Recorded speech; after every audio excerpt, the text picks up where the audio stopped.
Hello friends, welcome back to my channel Nilpu blogs. তো আজকে সকলকে জানাই ভেরি গুড মর্নিং আর ইতু পুজোর অনেক অনেক শুভেচ্ছা। এখন বাজে সকাল 10:30। তো বাড়ির সমস্ত কাজবাজ সেরে আমি স্নান টান করে নিয়েছি আর ইতু পুজোর সমস্ত বাজারও বাড়িতে চলে এসছে।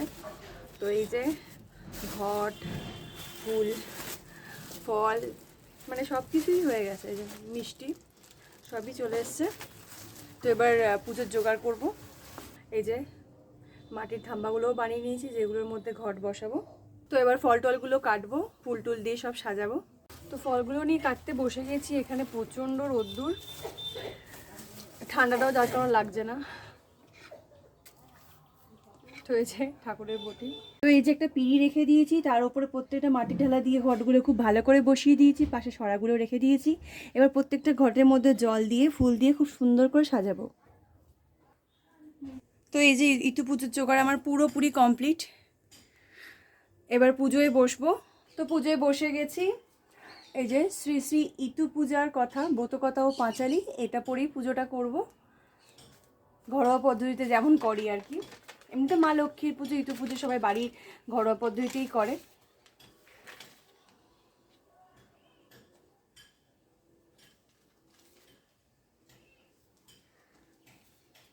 ইতুদেবীর ব্রতকথা। অতি দরিদ্র এক ব্রাহ্মণ পরিবার, অবন্তী ধামে বাস ভিক্ষায় চলে তার। ঘরে বিদুষী ভার্যা দুই কন্যা তাহার, প্রতিদিন না মিলে ভিক্ষা করে অনাহার। বিধি না মাপিলে অন্ন জুটে না আহার, এই মতো 12 মাস দুঃখে কাটে তার।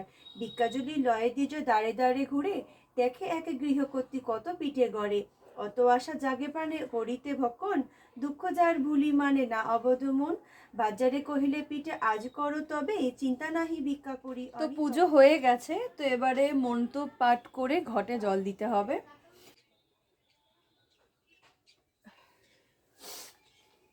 পরিবারের সদস্য হিসেবে ঘট আনা রয়েছে। এবার আমাদের পরিবারে মহিলা সদস্য 3 জন, মা, আমি আর ঠাকুমা।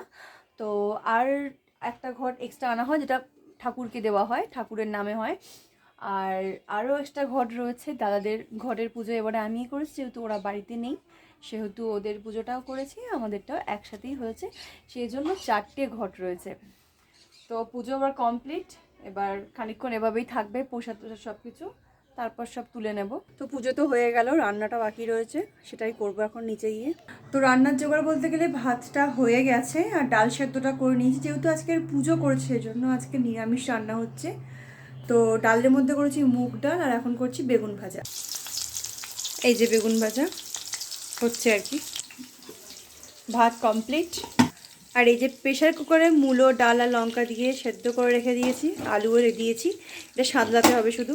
তো ইতু পুজোর নিয়ম হলো, ইতু পুজোর পরের দিন মানে আজকে পুজো করলাম, তো আজকে রাতের পর যে ভোরবেলাটা আসবে, ভোর 4টে বলো 5টা বলো, সেই সময় ইতু পুজোর যে ফুল বা ঘটের জল রয়েছে সেগুলো আমরা পুকুরে হোক বা গঙ্গায় হোক, যেখানে হোক সেখানে ওরা মানে ফুলগুলো জলে দিয়ে আর ওই ঘটের জলটা দিয়ে আবার পুকুর বা ওই গঙ্গার জলটাই ঘটে করে নিয়ে আসতে হবে ঢাকনা চাপা দিয়ে।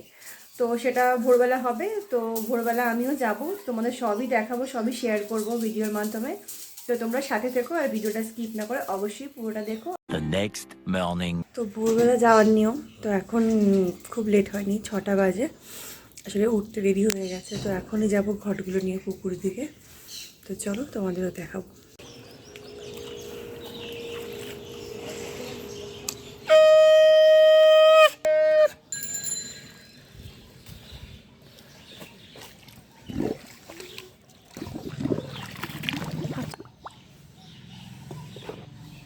তো বাড়ি চলে এলাম, ইতু পুজোর সমস্ত কাজ পুরোপুরি সম্পন্ন।